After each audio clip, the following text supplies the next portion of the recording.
to Stories Podcast. I'm your host, Amanda Weldin. Today's story is called For Want of a Nail, an adaptation of a very old proverb written for you by Daniel Hinds. Thanks! Enjoy the episode! For Want of a Nail. Once upon a time, in the medieval days of endless crusades, there was a boy named Rob. He had always wanted to become a great knight in shining armor. In his dreams, he was wielding an epic sword and painted shield and charging into battle. But it wasn't to be. Rob was slow in a fight, and the sight of blood made him feel all weak and woozy no matter how much he tried. He was strong, though, so he ended up as the apprentice to a burly blacksmith named Dernick. All day long, Rob would stand in the smithy of his little village, skin baking tough and tan in the endless heat of the forge. It was like working inside his mother's oven. It didn't help that Rob's jobs were small and boring and more like making pancakes than weapons. Dernick was the master craftsman. He forged razor swords carried by legendary knights and wrought beautiful helmets topped with griffins or spikes or bristling crests. Rob, on the other hand, spent his days pumping the bellows, blowing air to make the forge fire tall and hot. When he got to smith at all, it was only simple things like horseshoes and nails. "When can I make a sword?" Rob asked Dernick one afternoon. The boy was hammering the points into iron nails, and he thought he might go crazy from boredom. "When you show you're ready," Dernick said, slowly sharpening the edge of a sword that was destined for some knightly hero. "I'm ready now," said Rob. His attention wandered as he looked at Dernick, and his hammer slipped, fouling the nail he was working on. "Oh, are you?" Dernick asked. "Just look at what you're doing. That nail is garbage now. It's sloppy work." "Well, it's just a nail," said Rob. "Who cares about one nail? In the grand scheme of things, I mean. Your sword is going to win a battle. Your helmets will save a person's life. What will my nail do? Hold Farmer Frank's gate up?" "It's never just a nail," said Dernick, setting aside his work. "You should always pay attention to your work. You should take pride in what you do. I make swords for knights and lords, but I make my fair share of tools as well, and take it from me. If I make a sword that is off balance or ugly, I may get yelled at by some rich toss, but if I make Farmer Frank a shovel and it breaks on a rock, that makes me feel worse." "Why? A lord could complain to the king. Worse, a real lord could buy the shop and shut you down entirely. What can old Frank do?" "Nothing, but I would know that I did a bad job, and I'd remember it every time I saw him. I would have let him down, but I'd also have let myself down. Every piece is important, and you should remember your name is attached to everything you make.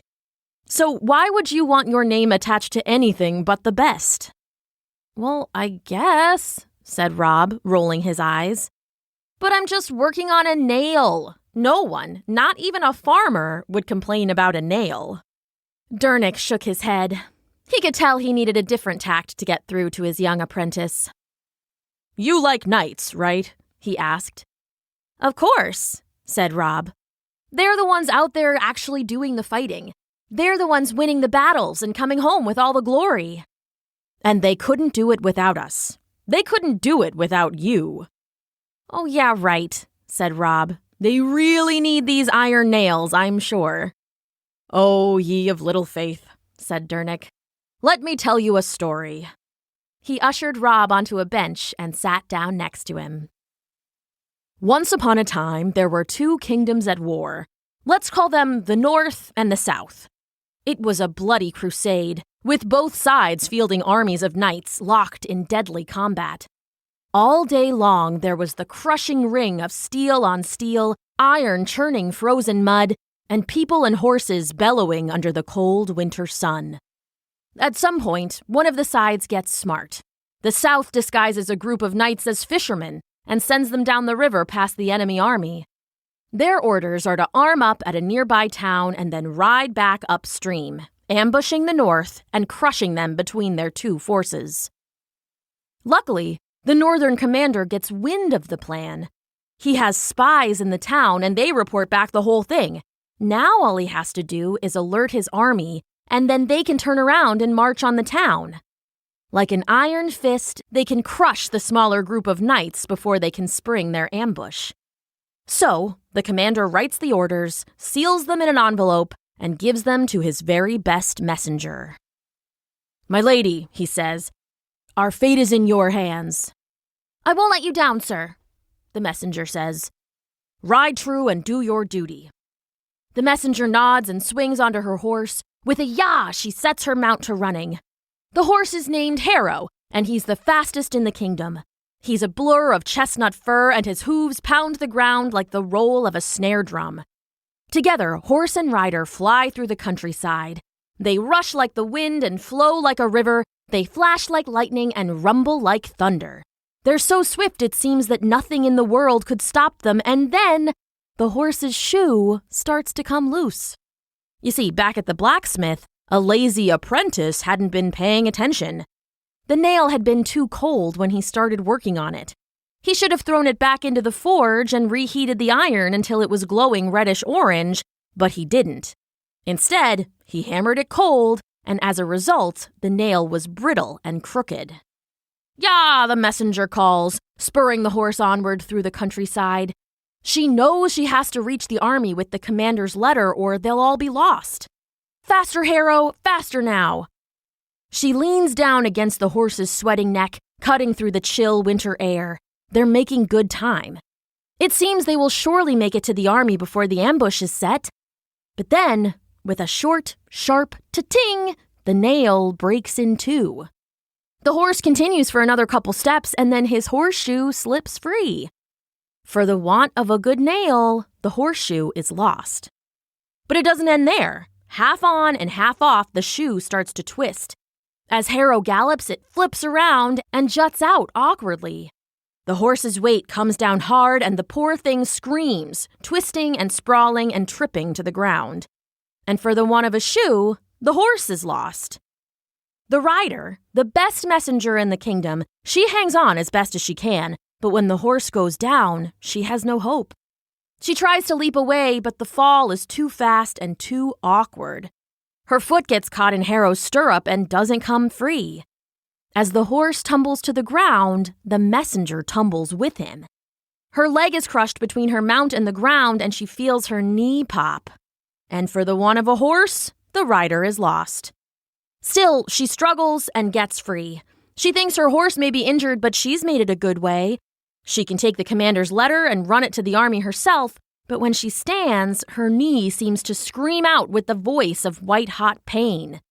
It's sprained, maybe broken, but one thing is for sure, she's not walking. Never mind running. There's nothing she can do but hop and hobble. It's slow. Too slow, and she knows she'll never make it in time. The army will never get the letter. And for want of a rider, the message is lost.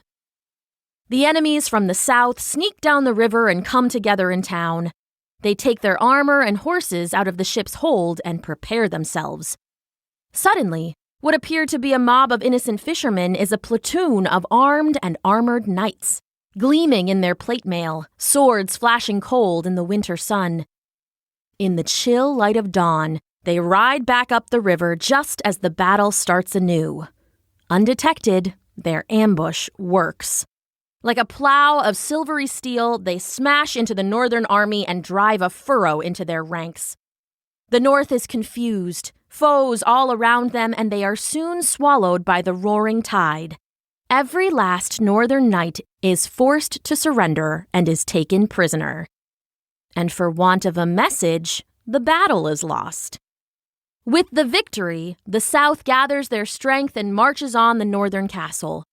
With no more knights to defend it, the castle is soon overtaken and the commander is thrown in prison. The Northern realm was swallowed up, set only to become a footnote in history. And for want of a battle, the kingdom is lost. Think of it now, a kingdom lost, all for the want of a single nail. Dernick let his words hang in the sweltering hot air of the blacksmith shop. Rob stared up at him, eyes wide. "I didn't," the boy said. "I never—" "We don't know what will be important when we make it," said Dernick, ruffling his apprentice's hair to take the sting out of the story. "It's only with the hindsight of history that we can tell when a nail is just a nail or when a nail may mean a kingdom. All we can manage is to try our best in everything we do. Work your hardest, think things through before you start, and take pride in your work, whether it be a shining sword or a simple nail. Can you do that?" "I can," said Rob, looking at the nails before him with a fresh gleam in his eyes. "I will." "That's good, lad," Dernick said. "And I'll tell you what. You make me 100 perfect nails, and you can help with the next sword." "Really?" asked Rob. "Promise," said Dernick. Rob smiled and picked up his hammer, going back to work. "No kingdom will fail on my watch," he said to himself. And as his hammer rang out, he imagined every nail holding on the shoe of a horse, charging into glorious battle. The end.